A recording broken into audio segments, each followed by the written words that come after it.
Hello everyone, my name is Jessie Wandersee. I am the Supervisor of Education Services at the Elmhurst History Museum, and welcome to Churchville Schoolhouse. This is one of my favorite buildings, and today I'm happy to share it with you. If you have any questions during the course of the tour, please use the comment box.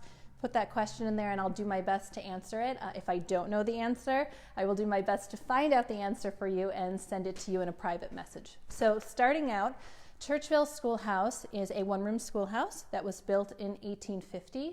The school district in the area started around 1846, and August Fisher, who was a farmer in the area, donated the land for the schoolhouse. So he was looking to have a place for his children to go to school as well as other community children, and this schoolhouse served children from what is current-day Elmhurst, Bensonville, and Addison Township. So, of course, a one-room schoolhouse is one room with one teacher. In this case, it was 8 grades. So 1st, 2nd, 3rd, 4th, 5th, 6th, 7th, and 8th grade in one room with one teacher. Children at the time were not the same ages that we might consider those grades to be during that time. So a child might start school at 6 years old, and they might be an 8th grader at 17 or 18 years old. The reason for this is that the majority of this community at this time are farmers, and farm children are sometimes needed to work at home more than they need to come to school. And so they're working at their own pace to finish their education, and sometimes it might take a little longer than what we're used to today. So school ran from September 1st to June 1st, and children went to school from 9 a.m. to 4 p.m. So that's a pretty long day considering the days most children have in a typical school day today. It was used as a school on an everyday basis until 1930. At that point, it kind of was quiet and used as a meeting space for a while. In the 50s, Bensonville Public Schools used it as an overflow classroom. And then in the 80s, the Elmhurst School District acquired it and started using it for field trips. So the teachers could come in and do a living history field trip with their own students. 1999, it gets added to the National Register of Historic Places, and in 2001, it is acquired by the city of Elmhurst. So they do a whole bunch of renovations to the building, which we can talk about later, and in 2010, it reopens for living history field trips, which are now run through the city of Elmhurst and the Elmhurst History Museum.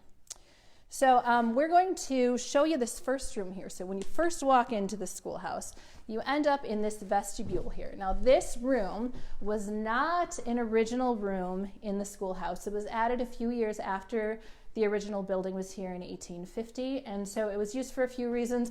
You can see over here we have all these hooks. It's a great way for the children to be able to store their coats, hats, and belongings. That's not in the classroom. And importantly, it's used as storage and then as a wind barrier for the actual classroom. Being a one-room schoolhouse without modern heat and air conditioning, it could get very cold and very hot. And so having this nice little windbreak during the winter was an important thing to have, all right? So we're gonna come over here. I'm gonna show you something pretty fun. So we're going to let Dan shoot up at the ceiling over here. There's that wire hanging from the ceiling, and I'm going to show you what that's for. Dan is going to step outside and show you what that's going to do. All right.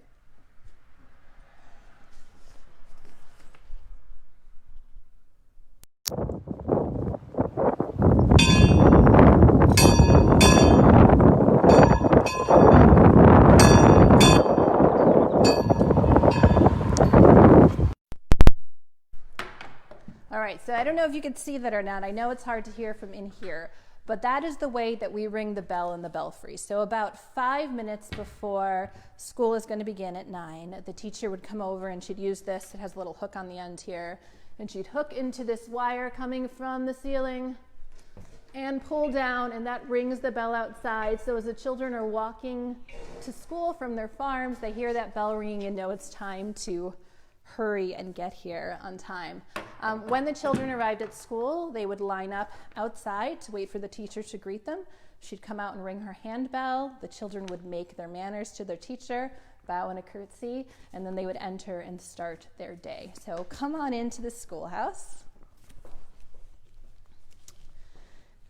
We're going to start, if you just want to do a little pan around so they can see.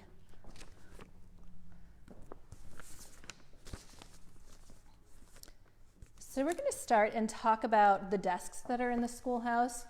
These are wood and cast iron, very typical of the time period. And you'll see as we go around that there are larger desks and smaller desks, all different sizes. Again, this is to accommodate different ages of students and different sizes of students. There is one desk in the classroom here that does not have an inkwell. The inkwell is that little hole you're going to see on the top of the desks that would hold the ink for the students once they were able to use pen and ink. The one desk in the schoolhouse that does not have an inkwell would most likely be used for a younger student who is not ready to use pen and ink yet. All right, let's see what else we have here. The lighting in the schoolhouse, we are very lucky today. Part of the renovation that was done when the schoolhouse reopened was to add upgraded electricity. In the beginning, the schoolhouse, the only lighting we had in the schoolhouse was what we could get by opening the shutters. So it would be about this dark. Today is a little bit of an overcast day, but not too bad. So there's a decent amount of light in here. If it's a really stormy day, if it's a wintry day, it could get really dark in here. We did originally have 4 kerosene lamps, 1 in each corner. Those were not used when the children were here. It was only for evening meetings or for special occasions. But we're lucky, thanks to the renovations, that we are able to have modern electricity in the building now. And yes, we have a question.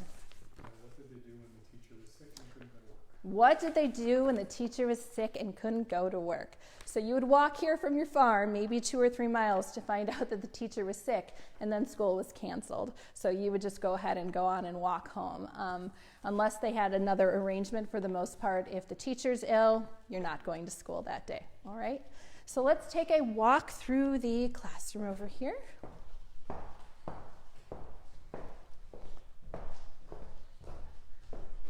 So a teacher during this time, if the teacher is male, he is called your school master. If your teacher is female, she is called your school marm. So this is your school marm desk over here. I have some things to show you on the desk. A couple of pictures to start. So this is our children at Churchville Schoolhouse. This is the class of 1895. You'll see our school marm right over here in the corner. And then our other picture here is our schoolhouse in the year 1900. So the schoolhouse actually doesn't look all that different than this photo here. You'll see where this door is here that goes to the modern restrooms that were put in the renovation. That's this section here. They did have larger chalkboards that went across the room so that the teacher could write lessons for 8 grades worth of students on those chalkboards. But other than that, we're looking pretty similar. The wainscoting in the building is original to the building, so you're still seeing that in the corners over here. And then this floor that we're looking at today dates back to the 20s, so not the original 1850, but an older, about 100 years old at this point. So other things that are on the school marm's desk. So we have, of course, our books. This is our handbell. That's nice and loud. What we were using to go out and greet our students in the morning. When you are learning to write in a one-room schoolhouse, you're going to learn on a slate. I'm going to reach into a desk and see if I can't grab one for you to see. Here's one. So the children have slates. They could write on the slate with either a slate pencil or a lump of chalk. And paper was pretty expensive, so they're learning how to write on their slates first in order to perfect their penmanship. Eventually, they move on to pen and ink, like we talked about, and that's when the inkwell in their desk comes in handy. So I have an example of a slate pencil for you. Kind of looks like this. Doesn't have an eraser, so for you kids watching, think about what that would be like to do work without an eraser. And then eventually we have another question. Yes. Okay. Did the school marm live at the school? She did not. So the school marm did not. What happened?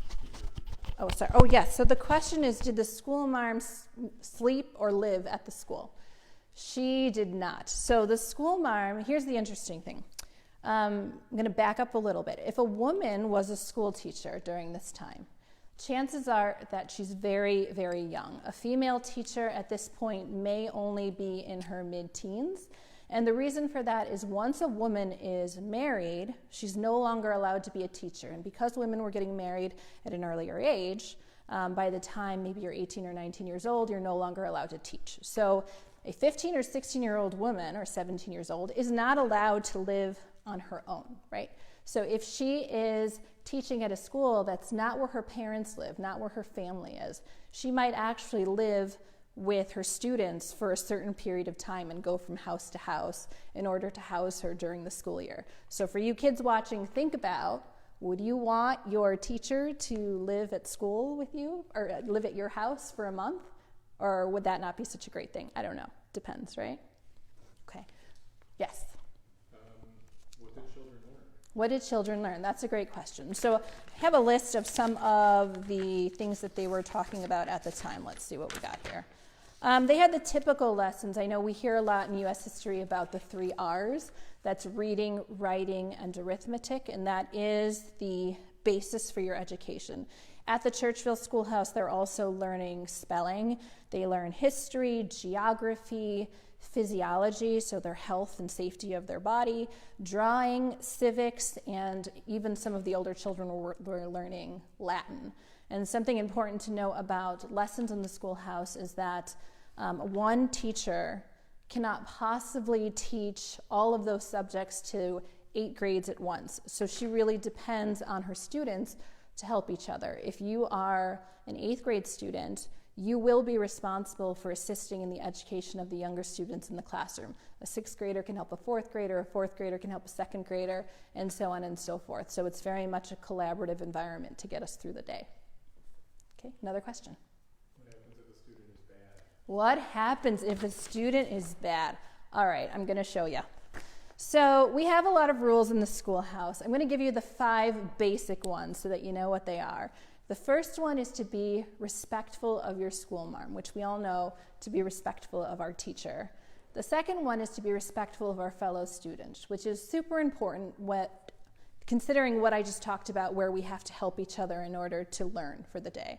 The third one is to only speak when you're spoken to. So you only raise that hand. You have to raise that hand if you wish to speak. You can't speak out of turn. That's a big no-no. Another one is not to leave your seat without permission. Again, you know, if I have, in 1910, which is the year we interpret in this building, if I have 30 kids and they are all milling about, we're never going to get anything done. And the last one is to maintain good posture, so standing up straight and tall when you're speaking and reciting. So if you break her rules, the schoolmarm does have some ways to punish you. So one of the ways is our stool here.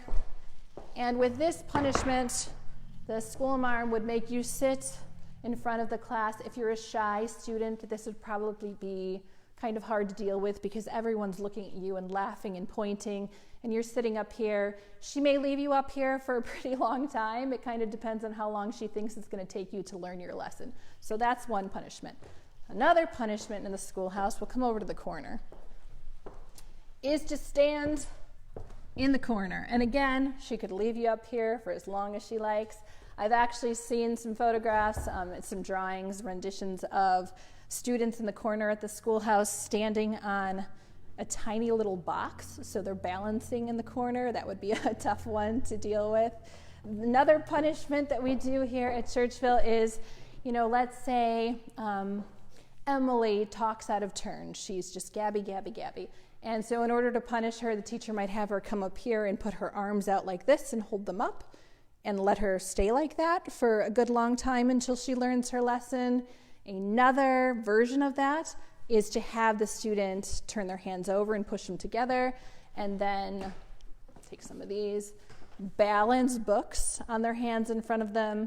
This is pretty painful. The other version of this is to put books in both their hands and have them out this way. And then the last punishment that we use with our field trips is over here. So you might have a student come over to the blackboard, get their toes up against the wall so they're nice and close. You measure where their nose is going to hit the board, go up an inch or two, fill that in, and then have them get on their tiptoes and they end up like this, all right? So you could leave them up there. The kids are going to laugh. They're going to be embarrassed. So those are the punishments that we're using here at our schoolhouse. Another question. Where did they go to the bathroom? Oh, where did they go to the bathroom? One-room schoolhouse, no lunchroom, no principal's office, no library, no bathroom. So what they had was an outhouse. If the weather cooperates, at the end of the tour, we will walk outside and I will show you the outhouse. We have one of the two original outhouses from the schoolhouse. There was two originally, one for ladies and one for gentlemen. They stood behind the schoolhouse. We moved the one that we have next to the schoolhouse. I don't know if anybody out there wants to guess. Why would you not want your outhouse next to your schoolhouse? Does anyone know? No? Okay. Remember, in 1910, and that's the year that we interpret here, we don't have heat and air conditioning. So if it's hot, and again, we're going to school till June, we're going to open the windows for ventilation. If we're opening the windows for ventilation, we do not want an outhouse next to our schoolhouse. Somebody said it. Okay, because it smells. It doesn't smell good. If anybody's never used an outhouse, if you've ever been camping, it's basically a hole in the ground, and once it's filled up, they, pick up the outhouse and put it somewhere else. But I'll show you ours. We have one of the originals when we're done with the tour. Got another one. What were teacher qualifications and regular salary? Okay, what were teacher qualifications? That kind of depends on where you are. Not every place is the same. There were some places where you just had to complete the 8 grades to teach the 8 grades, and there are other places where maybe they have to have a little bit more of an education. The first teacher to teach at Churchville Schoolhouse was a member of the Fisher family, E.W. Fisher, and he was paid $40 a month, right? In 1910, the teacher that I interpret the female version of, Arle Wheeler, was a male teacher, and he earned in 1910, 60 years later, $50 a month. A female teacher at the time is going to be making a significant amount less than her male counterpart would have. Okay, other questions? The average number of students. In 1910, there were 30 students enrolled in the schoolhouse, but only about 19 of them, per our records, are coming to school on a regular basis. Again, we are farmers, so sometimes we are needed more on the farm than we need to come to school, so it's taking us a little bit longer to finish our education. Did they wear uniforms? No. They did not wear uniforms. A lot of people at the time, especially farmers who don't have a lot of income coming in, don't have the money to have a uniform. So the girls might come in their pinafores. The pinafore is kind of an apron that goes over their clothing to protect it, to keep it neat and clean. Everyone was expected to have good hygiene, to come cleaned and washed and hairbrushed and as neat as possible. But in terms of this school, there was not a required uniform here. What was lunch like that they ate here? What was lunch? Actually, I think I have a lunch pail to show you.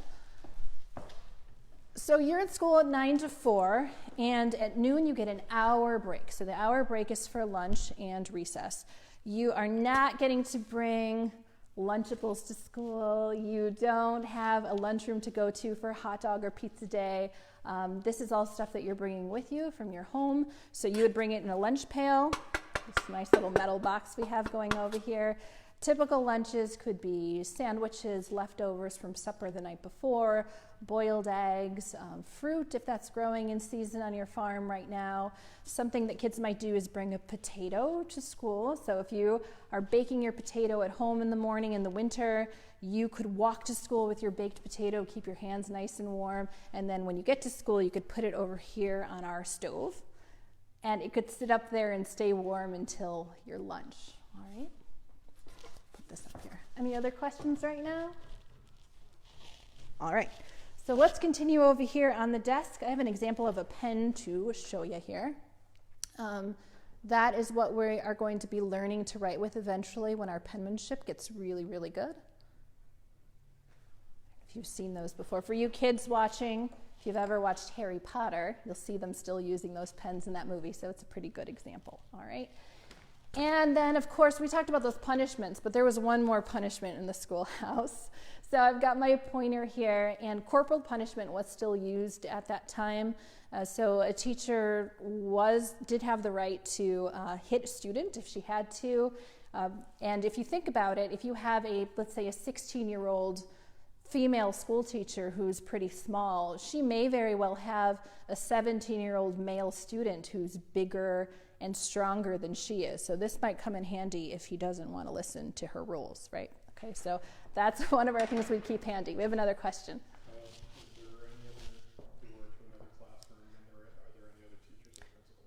Is there any other door to another classroom? Now, in 1910, this door that you see over here, that door did not exist. Right now, that goes to our modern bathroom. So imagine that as a smooth wall. There were no other classrooms here, it's just this classroom and the vestibule that was added later. There's no other teachers and there are no principals. That teacher is not only the teacher, but the counselor and the lunch monitor and the principal and the librarian and everything you could possibly think of. So it's a pretty difficult job. All right. Look at our board really quick over here. So we have two small blackboards in the schoolhouse now. In 1910, we would have had two larger blackboards in order for the teacher to be able to write down all of those lessons she had to teach in a day. So on our board today, we have the Pledge of Allegiance. And the pledge is written the way that it was originally written in 1892. It was written by Francis Bellamy to commemorate Columbus's voyage to America, so that was the 400th anniversary. So if we look at the pledge up there, you'll see there's some pretty significant differences.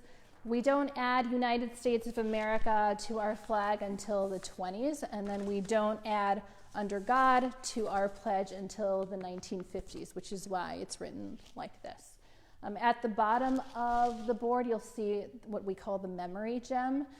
At this time, memorization and recitation was a critical part of education. If you have a great memory, you are going to have a much easier time getting through school than someone who struggles with that as a skill. So in order to help build that up for you, the teacher would give you those memory gems every day. You might come in, she might leave them up for a few minutes, and then erase them and ask the class later to be able to recite what it is she had written on the board. And this is an easy one that I have up today. They could be a paragraph long that you might have to memorize in a day, so it could get pretty difficult. All right, question? In 1910, if a student were able to go to higher education, where would they go around to? You know, do you know that answer to that one, Dan? Should I disconnect this? Or? Yeah, let's disconnect and let Dan's our curator of. Hi, everyone. So Elmhurst Public School at the old Hawthorne building where Hawthorne is today, that served as a grade school and a public high school. So many students for high school would go there. There's also, if they wanted to go on to even higher education, Elmhurst College started in 1871 as a pro-seminary. By 1910, it was taking a lot more students that weren't going into the clergy. So if you wanted to go to college and go to a local area, Elmhurst College was there. All right. So over here, just moving around the classroom a little bit, we've got our potbelly stove. This is your source of heat and your only source of heat before we get the modern day heating systems in the building. This did not sit at the front of the classroom. If it had sat at the front of the classroom, the teacher would be sweating and everyone else would be freezing. So these typically sat in the middle of the classroom. It had a pipe that came up out of the top and would vent to the outside. So this one sat kind of a few feet behind where Dan is right now in the middle of the classroom in order to disperse the heat evenly around the room. Okay? Yes? There was recess. So, you know, they did value getting that energy out because you are thinking for 7 hours a day, 6 of instruction and 1 of lunch and recess. This is a very disciplined environment. There are rules, you're expected to follow them. There's not a lot of fidgeting allowed. So they did let the kids kind of run off that steam at noon when it was recess time. But playground equipment, even though they valued physical exercise, wasn't quite a thing yet. That comes later. There's plenty of trees out here for the kids to climb, fields for them to run in, and that was good enough. All right. Are there any after-school clubs? I don't have any record of any after-school clubs. They would do some of those things like music and art that we might consider an after-school activity during their school day and use them for if they've had parents come in at the end of the year or whatever. But generally, these are farm kids. They have chores to do. So once school business is over, it's time to get home and get to the farm business. Do we have any information or stories about individual teachers that worked here? Yes, we have records of the teachers that worked here. And if you want to know more about a specific teacher or a time period, please give us your information. We'd be happy to look into that for you. Lots of records of the teachers, not always a lot of information about their background, but we do have a pretty comprehensive list of who was a teacher when. Are there field trips? Are there field trips? Not that I know of. I don't know where they would go necessarily. We are right here. Fisher Woods is behind us. So the schoolhouse sits in Bensonville. We're on Church Road just past Grand. If we were to go down to the corner in Grand and hang a right, Fisher Farm still sits there, and that's run by the Bensonville Park District. So in between, we have these beautiful woods. There is a cemetery behind the schoolhouse that dates back to 1859. So there was places for the kids to go to take a hike out in the forest, maybe take a walk through the cemetery. But other than that, we're surrounded by farms, and there's not too many field trip-like places for us to visit. So we're going to come on over to this corner, and this is our reading corner. Reading is is the number one thing you learn to do when you come to school at the one-room schoolhouse. The teacher would pull students who were at about the same level to come and take their lessons together on the bench. They are using the McGuffey Readers, pretty typical book used in one-room schoolhouse at the time. McGuffey Readers starts with a primer and goes all the way up through the 6th reader. These were published in the 1830s. I believe 1836 was the first 4 books, and in the 40s came 2 more, the 5th and 6th. The children work through these at their own pace. It is not like the 2nd reader equates to 2nd grade. In fact, the 3rd reader equates to about 5th or 6th grade education at this point. So the children are working through them at their own pace, and so the teacher is keeping track of where they are. They come up here and take their lessons. And just as an example, this is our primer. You can see it's a pretty skinny book, almost as big as a board book for a kindergarten student today. It's got lots of pictures, large text. It's teaching them how to read and teaching them how to identify letters both in print and in cursive. By the time we get to the 6th reader, this is our 6th reader here, we're talking about some very serious assignments in education. The McGuffey Readers had a lot of moral lessons in them. They had religious values in them, and a lot of the stories that they were using were set in a rural setting because so much of the country was a rural place at the time. Yes? Are there any old items or toys that the kids play with still here? Yes, are there any old items or toys? So I don't have any actual old artifacts from that time period. We do use reproduction artifacts in the schoolhouse. We consider this a living history space. When I have school groups come in, they do get to sit in these desks, use the books, touch everything. So we like to give them things that can be hands-on. If we walk to the back of the classroom, Dan will be able to see a couple of the games and toys we have. Ooh, we're stuck. There we go. So back here, I have some of our hoops. So this is a hoop that you could take out. It's called a hoop and stick, and I've got one of our sticks up here. And the way this works is you would roll this and then use the stick to keep it rolling, right? And we use this outside, and that would be a fun toy for them to use at recess. Another thing they could play with might be spoon and egg race here. So these are wooden eggs, and they could have their little spoon and egg race. There are lots of wooden toys that we have at the Elmhurst History Museum that were typical of toys that children might have had at home at the time. So yes, they did have toys, not too many at school, but we had a few. Do the old class photos have students' names on them? No, I do not have students' names on those photos. All right. Are there any other questions? Did the kids have specials like art, gym, music? Not gym. Sorry. Somebody asked, did the kids have specials? So specials today in schools is art, gym, music, that kind of thing. If the teacher was skilled in music or drawing, that would absolutely become a part of their everyday education. Gym, again, with playground equipment not being so much of a thing, there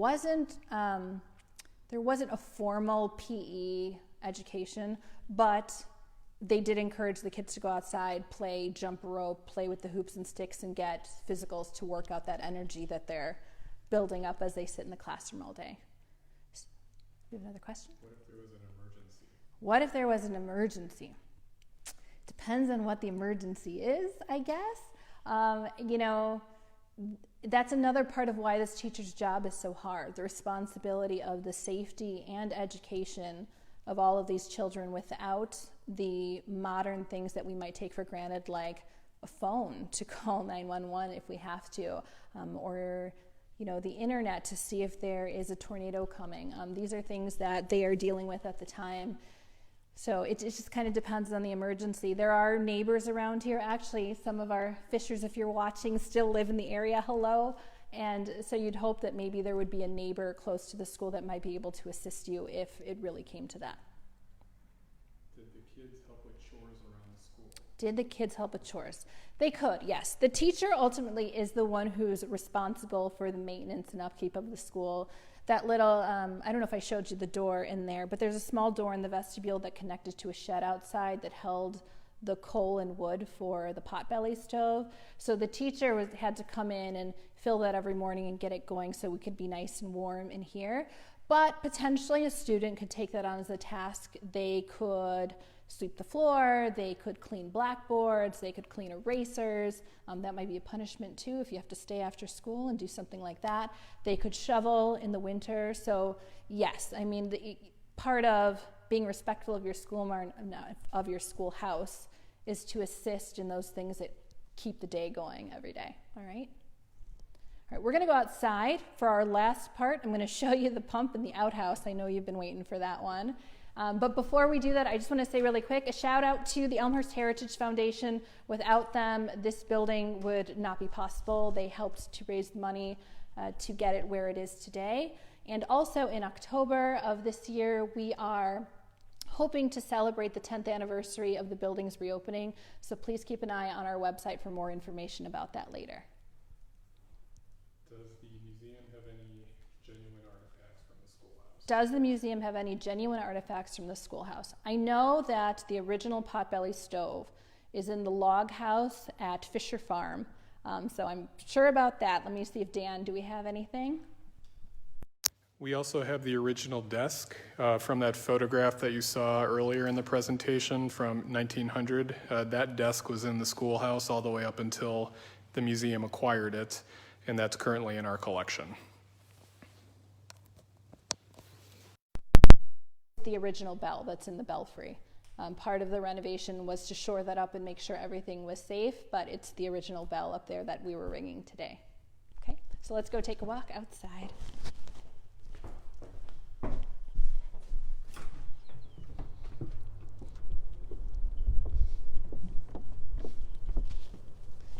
All right, bear with me here. If it's a little windy, I'll try and talk loudly. Around the corner is our outhouse. Open the door for you here.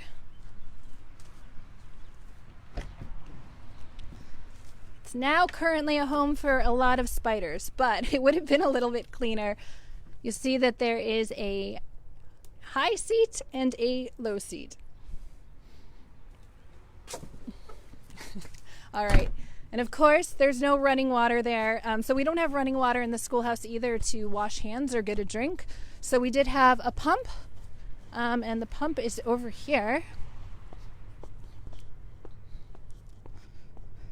So when children come on field trips, I always challenge them to get water out of the pump. You really have to work it out to make it go, but here is our pump. If you wanted a drink during the day, one of the chores for the kids could have been to come out here and fill a bucket. That bucket would have a ladle in it, which would sit in the front of the room. And if anybody ever wanted to come take a drink, they would just come up and go ahead and get a ladle full of water, and we all shared that ladle, all right? Any other questions that we might have today? If you want to do a quick shot back there, that's Churchville Cemetery. That's the one early on I told you dates back to 1859.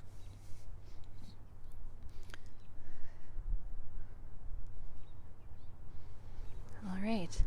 If there are no more questions, thank you so much for joining us here today. We really hope we'll get to see you back out here. Stay healthy and safe, and we'll see you soon.